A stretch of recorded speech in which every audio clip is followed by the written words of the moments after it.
26. maí. Flyttu himnaríki mitt niður til jarðarinnar. Það er undir þér komið að gera það að framgöngu þinni í lífinu og með viðhorfi þínu til lífsins.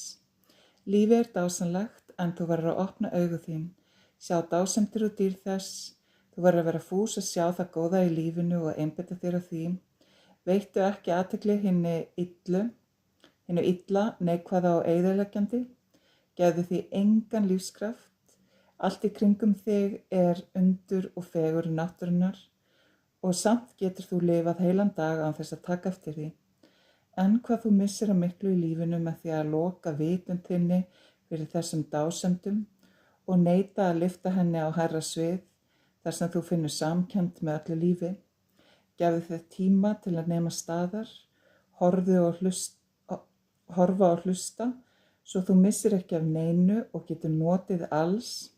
Þakkaðu síðan eilíflega fyrir allt. Byrjaðu þennan dag í að skapa betri heim í kringum þig.